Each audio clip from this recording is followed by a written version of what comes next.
చిత్తూరు జిల్లా పూతలపట్టు నియోజకవర్గం కాణిపాక వరసిద్ధి వినాయక స్వామి వారిని ఆంధ్రప్రదేశ్ శాసనసభ స్పీకర్ అయ్యన్న పాత్రుడు కుటుంబ సమేతంగా దర్శించుకున్నారు. పూతలపట్టు శాసనసభ్యులు డాక్టర్ కలికిరి మురళీమోహన్, కాణిపాక ఆలయ ఈవో శ్రీమతి కె వాణి, అర్చక వేద పండితులు రాజగోపురం వద్ద ఆయనకు స్వాగతం పలికారు. మేళ తాళాలతో పూజా సామాగ్రిని తీసుకువెళ్లి స్వామివారికి ప్రత్యేక పూజలు నిర్వహించి మొక్కులు తీర్చుకున్నారు. స్పీకర్గా ప్రమాణ స్వీకారం చేసిన తర్వాత మొట్టమొదటిసారిగా తిరుపతి వెంకన్న స్వామి దర్శనం కోసం రావడం జరిగింది. తర్వాత అమ్మవారి పద్మావతి అమ్మవారిని కూడా దర్శనం చేసుకుని మరి మన ఇక్కడ టెంపుల్కి రావాలని చెప్పి ఆలోచించి రోజు వచ్చాం. నాకు ఈ టెంపుల్ చాలాసార్లు వచ్చాను ఇంతకుముందు. స్పీకర్గా మొట్టమొదటి మళ్ళీ ఫస్ట్ టైం రావడం జరిగింది. స్వామి ఆశీర్వాదం తీసుకున్నాను. స్వామివారిని నేను కోరింది ఏంటంటే, గత 5 సంవత్సరాల్లో కొంతమంది దోపిడీదారులు అన్నవండి ఏమని అనుకోండి, రాష్ట్రాన్ని సర్వనాశనం జరిగిన సంగతి మనకు తెలుసు. విచ్చలవిడి దోపిడీ జరిగింది. రాష్ట్రం అన్ని రంగాల్లో కూడా నష్టపోయిన సంగతి మనం అందరూ చూసాం. మొన్న ఎలక్షన్లో ప్రజలు మంచి తీర్పు ఇచ్చారు. రాష్ట్ర భవిష్యత్తును దృష్టిలో పెట్టుకుని ఓటింగ్ జరిగింది. మళ్ళీ ఒక కష్టపడి పనిచేసే నాయకుడికి అవకాశం ఇచ్చారు. అందుకే నేనేమన్నానంటే, ఇవాళ భగవంతుని 3 టెంపుల్స్ కలిసినప్పుడు ఈ రాష్ట్ర భవిష్యత్తుని దృష్టిలో పెట్టుకుని ఆ రోజు వెంకటేశ్వర స్వామిని కానీ, పద్మావతి అమ్మవారిని కానీ, ఇలాగా మన వినాయక స్వామిని కానీ ఈ రాష్ట్రానికి ఆశీర్వాదం ఇవ్వాలి. నష్టపోయిన ఈ రాష్ట్రానికి ఒక భవిష్యత్తుని కల్పించమని, ఒక మాటను నమ్మి రాష్ట్ర భవిష్యత్తు కోసం ఓటేసిన ప్రజలకి ఒక భరోసా కల్పించమని చెప్పి భగవంతుని నేను కోరుకోవడం జరిగింది. ఇంకేంటంటే మనం చూసాం, నిన్నే ఆగస్టు 15th జరిగింది. మనంతా కూడా పండగ చేసుకున్నాం స్వతంత్ర దినోత్సవాన్ని. 78 సంవత్సరాలు అయిపోయింది స్వతంత్రం వచ్చి. ఆ రోజు దేశ స్వతంత్రం కోసం ఎంతో మంది మహానుభావులు ప్రాణత్యాగం చేశారు.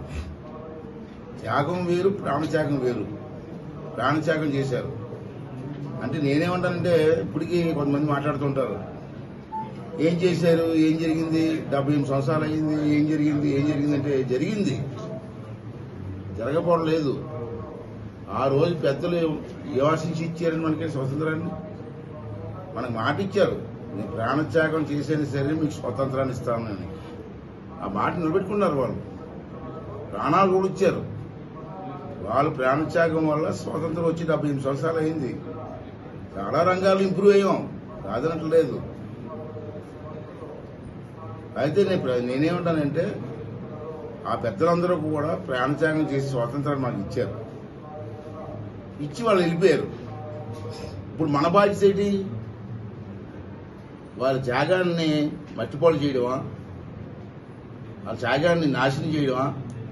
వాళ్ళు మనకి ఇచ్చినటువంటి బహుమతిని ఇంకా మెరుగుపరిచి ఈ రాష్ట్ర భవిష్యత్తుని ముందుకు తీసుకెళ్లి అన్ని రంగాల్లో కూడా అభివృద్ధి చేసి మన ప్రాంతాన్ని అభివృద్ధి చేయడం కృషి చేయాలన్నది నా భావన.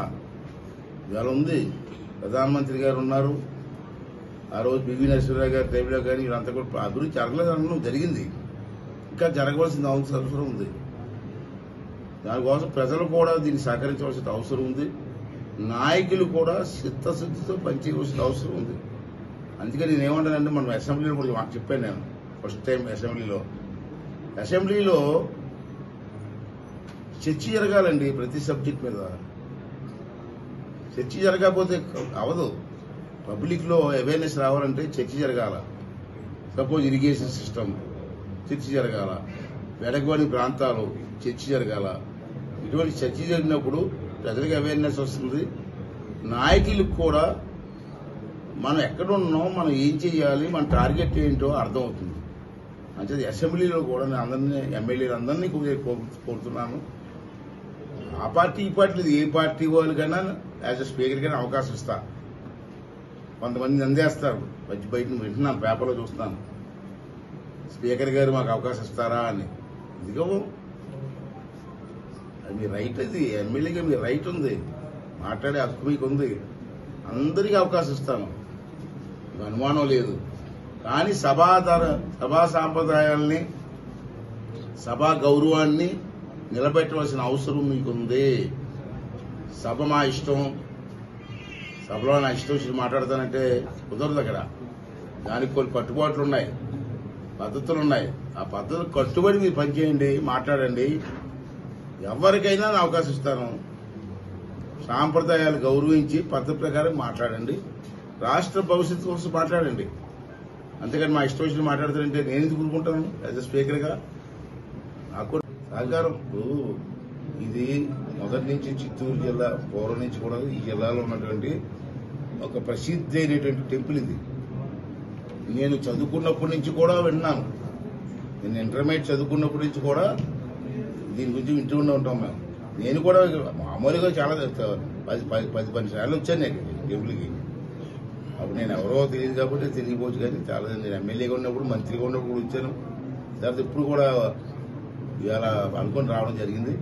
ఏవైనా సరే ఇది రాష్ట్రంలో ఉన్నటువంటి మోస్ట్ ఇంపార్టెంట్, అన్ని టెంపుల్ ఇంపార్టెంటే, అందరూ అన్ని కాదట్లేదు. కాకపోతే కొన్ని గుర్తింపు టెంపుల్స్ ఉంటాయి. తిరుపతి అని, అన్నవరం అని, కనకదుర్గ అని, మన కాణిపాకం అని గుర్తింపు టెంపుల్స్ ఉన్నాయి. దాంట్లో one of the most important temple మన టెంపుల్. ఇది ప్రసిద్ధి చెందాలి. ఇప్పటికీ ప్రసిద్ధి చెందింది. ఎక్కడ శ్రీకాకుళం ఏరియా మారుమూల అక్కడ ఉన్న ఒరిస్సా రాష్ట్రాలంటే దీని గురించి మాట్లాడుకుంటాం. ప్రసిద్ధి చెందలేదని కాదు, ఇంకా అభివృద్ధి చెందాలా, ఎక్కువ భక్తులు రావాలా, ఈ ప్రాంతం అభివృద్ధి చెందాలా. ఇదేంటంటే టెంపుల్స్ వల్ల కూడా ప్రాంతాలు అభివృద్ధి చెందేయండి. టెంపుల్ టూరిజం అంటారు, దాన్నే టెంపుల్ టూరిజం అంటాం. మామూలు టూరిజం అంటే టెంపుల్ టూరిజం అంటాం. ఎందుకంటే టెంపుల్స్ వాళ్ళు కూడా అభివృద్ధి చెంది. తిరుపతి ఉంది, ఇన్ని లక్షల మంది వస్తున్నారు, దానికి దీనికి అభివృద్ధి సంబంధం అంటారు కొంతమంది బుర్రలేని వాళ్ళు. అంత లక్షల మంది వచ్చారు కాబట్టి అక్కడ సిటీ డెవలప్ అయింది, ల్యాండ్ వాల్యూ పెరిగింది, బిజినెస్ జరుగుతుంది, హోటల్ బిజినెస్ జరుగుతుంది. ఇవన్నీ కూడా అభివృద్ధి కదా. అంచేత టెంపుల్ డెవలప్మెంట్ కూడా చాలా ఇంపార్టెన్స్ ఉంది. భగవంతుని దయ వల్ల, భగవంతుని ఆశీర్వాదం వల్ల, ఈ పెద్దలందరి సహకారం వల్ల ఈ టెంపుల్ కూడా ఆ స్థాయికి ఎదగాలని చెప్పి మనస్ఫూర్తి కోరుకుంటున్నాను.